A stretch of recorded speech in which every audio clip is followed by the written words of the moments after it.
Welcome to today's FlSun T1Max review video. We have a couple notes that we're going to go over on everything that we've experienced with the T1Max so far. We wanted to take this time to thank Kathy over at FlSun for sending us out this printer to test out for our family here on YouTube. We really do appreciate it. For starters, we're going to talk about specifically what it is targeting, which is farm printing. Number one thing is the speed of farm printing. We're going to intertwine some segments from our weekly vlogs. If you guys want to check out our day-to-day basis on everything, our weekly vlog is the way to go.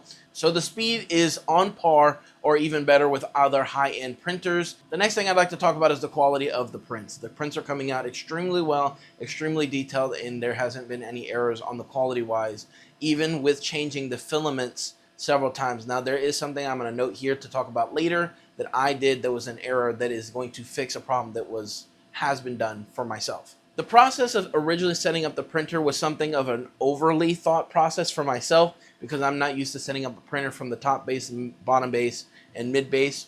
But with a couple of the instructions, there were some things that were out of place that we think that could have been showcased a little bit better. Now, without me messing up some of the instructions, I believe that this printer can be assembled in a timely manner, but the information that is provided in the step-to-step process on the manual could be done in a better way. For example, one of the wirings that gets connected from the bottom to the top of the printer could be done in a much better way that allows it to not get caught, which ended up me having to backtrack a couple steps to refix that wire and put it behind the metal sheet. It's actually right here on the side.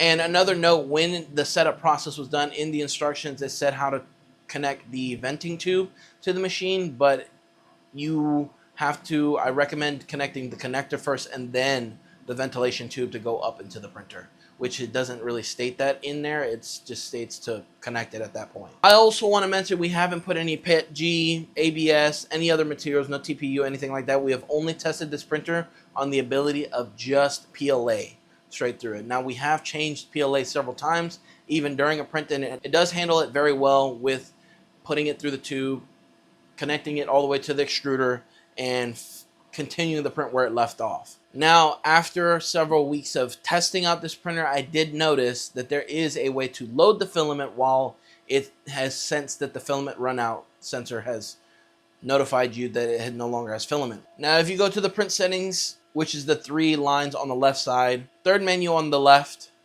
it gives you your filament load settings, and it tells you which type of material you are going to be loading into the machine.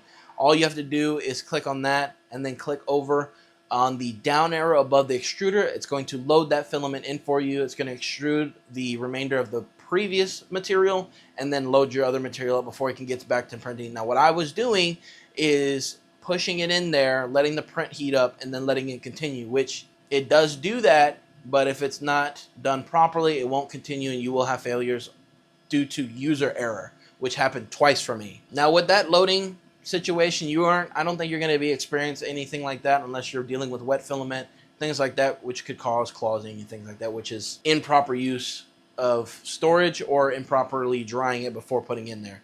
Now, loading wise, you shouldn't have any problems. It should be able to go in there with no problems. I have not experienced any problems thus far, but we are going to be doing another review in 6 months-ish time. That way it showcases a long-term longevity of it, extruder, the build plate, all those kinds of things will be put to the test. We'll reconvene and re-talk about the T1Max. I am still getting used to a round plate without having the squares and things like that. So what we've learned with the experience from the PEI sheet here on the FlSun T1Max, wiping it down with 50-50 water and alcohol, getting it good, and then doing a couple dots of alcohol with a nice dry wipe and letting the bed get heated up, it definitely creates a good adhesion to the prints that we haven't had too many issues with on the bed adhesion for the prints that we have coming out of the printer. That kind of solves that stuff, and again, we are still getting used to the round thing.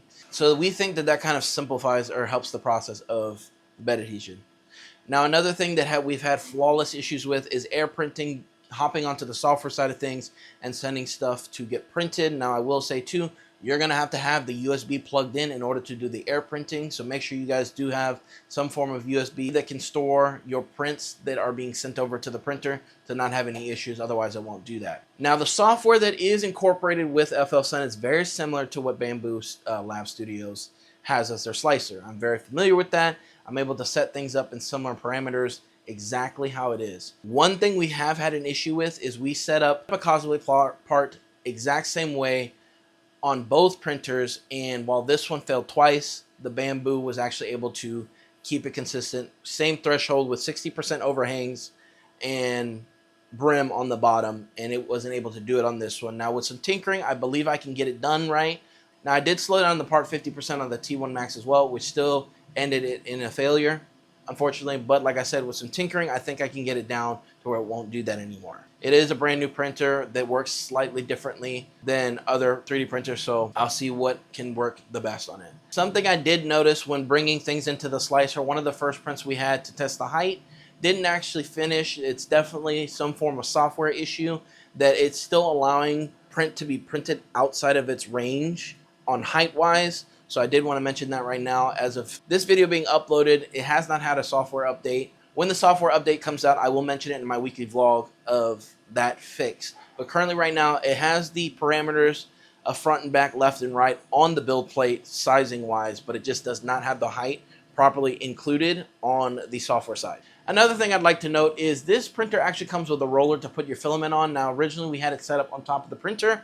We noticed one specific error that was occurring. When it was running low on filament, or if the printer was shaking too much, that roller would fall off and disassemble, as well as the filament spool would fall off and potentially damage printers around our printer or damage the build plate itself because of the vibration. Now the vibration does really well, but it's still over time with it being up there. There is nothing that's holding that roller down to keep it going, nor is it keeping it down for when it gets to the end of the spool to pull off from the spool itself.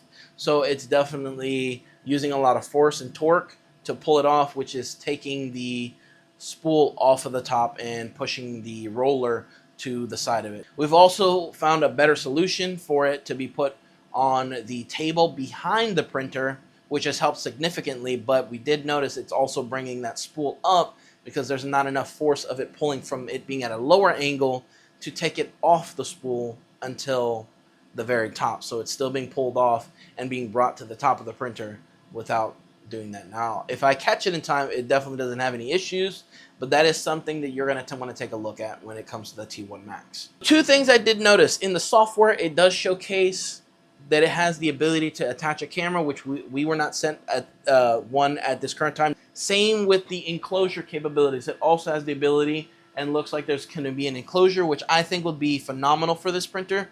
In our case, we like kind of the enclosure case on things like this, especially since we want to run more of the harsher materials through this, and we don't want it in a kind of an open space with our dogs and cats and things like that. Now, what we are specifically using this printer for is our leftover filament to stockpile some of our mystery eggs that we're using for our dragons, anything that's a solid print color that we're using to showcase at our farmers markets, things like that, which is solid for those things. We even printed out a controller holder stand that did beautifully with a rainbow color filament, and we were very happy with the results of that. So in our case, we would definitely love to know, and we are touching bases to see when an enclosure can be introduced for the T1Max, because we would love to absolutely see what it can do in noise reduction for this printer right now.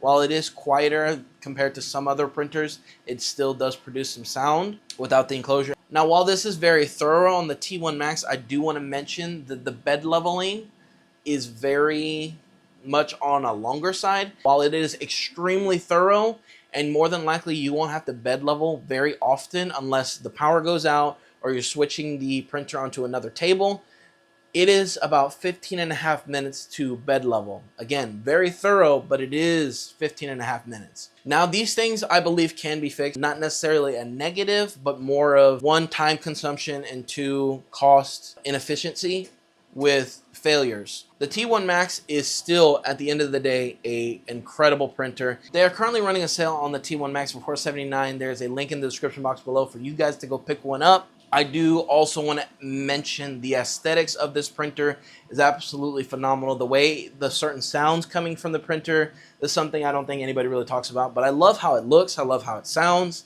and it really reminds me of something that Bulma would have created, if you guys are Dragon Ball fans, of course. Something Bulma would have created for her company at Capsule Corp. But again, there is a link in the description box below. If you guys are looking to add a new printer, I think this one has great potential to produce parts and things like that for your print farm if you guys have one. We are going to be using it. We are going to constantly be showcasing it on our weekly vlogs. So check out our weekly vlogs to see the status and updates on our T1Max, which we have just now called Dr. Giro. Like I said, we're really big Dragon Ball fans over here, so we are naming our printers after certain characters from Dragon Ball. The sale ends on July 25th, 2025, so if you guys are looking for a new printer at a good price, $479 is definitely not a bad price to start in, especially with what build plate size you can get on this printer, especially if you're printing parts too. If you're wanting to add something a little bit more unique to your print farm, I think the T1Max has the great potential to do so. Thank you guys for taking the opportunity to watch our T1Max review. For those of you who are coming to the channel for the first time, we keep everything honest, transparent, and constructive on these reviews, and to showcase the best features that they currently have, because this baby is going to be chugging along, printing out some great products for us, and we can't wait to see how new adaptations to this printer is going to come along. So be ready to take a look at what we have coming in our weekly vlog series. Bye guys.